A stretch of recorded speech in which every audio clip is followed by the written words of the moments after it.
Problem ये है कि आपने कृष्ण की बात राजा के सेवक के शब्दों में सुनी है। तो जो कुछ भी आपने सुना है वो केवल संजय से सुना है। उन्होंने केवल अर्जुन से बात की, अर्जुन ने कभी नहीं बताया। आप जीवन में जो भी करना चाहते हैं आपके लक्ष्य होते हैं। जो आदमी इतनी तीव्रता और कमिटमेंट के साथ काम कर रहा है वो ऐसा इसलिए नहीं कर रहा कि उसे फल नहीं चाहिए। जाहिर है वो फल के लिए काम कर रहे हैं। मैंने किसी भी शास्त्र को ठीक से नहीं पढ़ा है। ये दुर्भाग्यपूर्ण है पर मुझे कहना पड़ेगा, मैंने गीता भी नहीं पढ़ी है। पर हम जानते हैं कि कृष्ण के जीवन में ऐसा लोग सोचते हैं कि कृष्ण यानी मक्खन, लड़कियां और बांसुरी। पर आपको यह समझना चाहिए ये सारी चीजें तब हुई जब वो 16 साल के थे। तो 16 के बाद उन्होंने एक बहुत ही कमिटमेंट भरा जीवन जिया।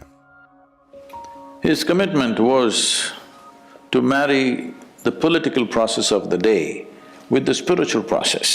उनका कमिटमेंट था उस समय की राजनीतिक प्रक्रिया और आध्यात्मिक प्रक्रिया को जोड़ना, क्योंकि उन्होंने देखा कि जब तक सत्ता पर बैठे हुए लोगों में जीवन की एक बड़ी समझ नहीं पैदा होती और वो अपनी पहचान में सभी को शामिल नहीं करते, ऐसे नहीं कि बस मेरा परिवार, मेरे बच्चे, मेरा पति, मेरी पत्नी और ये सब, जब तक आपकी अपनी पहचान की समझ बड़ी नहीं हो जाती सिर्फ तभी आपको सत्ता की ताकत मिलनी चाहिए, नहीं तो भ्रष्टाचार होने लगेगा। लोग कहते हैं सत्ता भ्रष्टाचार है। सत्ता भ्रष्टाचार नहीं है, सीमित पहचान भ्रष्टाचार है। उनको लगता है वो सही काम कर रहे हैं और वो हर समय भयानक काम कर रहे हैं क्योंकि उनकी पहचान इतनी छोटी है। तो कृष्ण इसे बदलने की कोशिश कर रहे थे। ये उनके पूरे जीवन का मिशन था और वो हमेशा फल को पाने के लिए काम करते रहे। Hello? जो आदमी इतनी तीव्रता और कमिटमेंट के साथ काम कर रहा है वो ऐसा इसलिए नहीं कर रहा कि उसे फल नहीं चाहिए। जाहिर है वो फल के लिए काम कर रहे हैं। प्रॉब्लम ये है कि आपने कृष्ण की बात राजा के सेवक के शब्दों में सुनी है और किसी ने आपको नहीं बताया। उन्होंने केवल अर्जुन से बात की, अर्जुन ने कभी नहीं बताया। वो उस घटना के बाद 36 साल और जीवित रहे, पर उन्होंने कभी कृष्ण की बताई हुई बातों के बारे में एक शब्द नहीं कहा। क्या आपने कहीं सुना है? वो एक राजा थे, पर एक बार भी उन्होंने ये नहीं कहा कि कृष्ण ने मुझे युद्ध के मैदान में ये बताया था, एक बार भी नहीं। तो जो कुछ भी आपने सुना है वो केवल संजय से सुना है, जो कि राजा के एक सेवक थे। आपको राजा के सेवक के गुण को समझना चाहिए, वो बड़े भरोसेमंद होते हैं।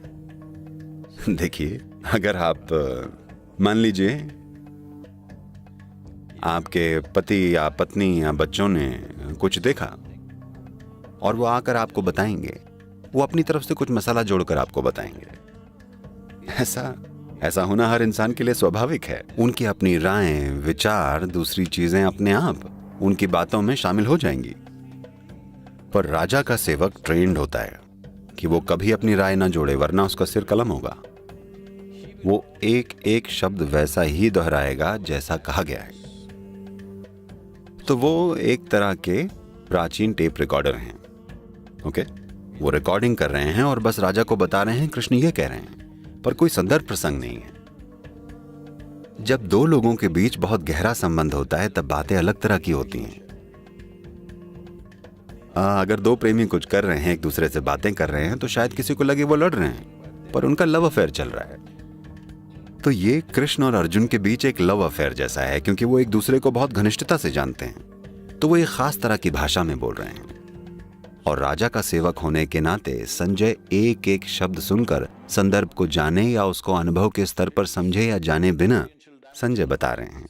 और अब ये समझने के बाद देखिए, मूल रूप से बात बस इतनी सी है। आप जीवन में जो भी करना चाहते हैं आपके लक्ष्य होते हैं। आप किस तरह के लक्ष्य बनाएंगे? अभी आप यूनिवर्सिटी में हैं, आप किस तरह के लक्ष्य बनाएंगे? जितना आप पहले से जानते हैं आप उसे थोड़ा बहुत बढ़ा चढ़ा देंगे और सोचेंगे ये आपके जीवन का बड़ा लक्ष्य है। आमतौर पर लोग इसे एम्बिशन कहते हैं, मैं इसे कॉन्स्टिपेशन कहता हूं, क्योंकि आप जीवन को थोड़ा थोड़ा करके संभालने की कोशिश कर रहे हैं, बिल्कुल कब्ज की तरह। अगर आपका एक लक्ष्य है तो आपका लक्ष्य कोई बिल्कुल नई चीज नहीं हो सकता। आप जो पहले से जानते हैं आपका लक्ष्य बस उसका एक बड़ा रूप होगा, है या नहीं? क्या आप कोई ऐसा लक्ष्य सोच सकते हैं जिसके बारे में आप कुछ नहीं जानते? ये कैसे संभव होगा? तो वो क्या कह रहे हैं समझिएगा कि आपने एक दिशा चुन ली है, लेकिन You have to be dedicated to the process. Otherwise, goal will just be hallucination.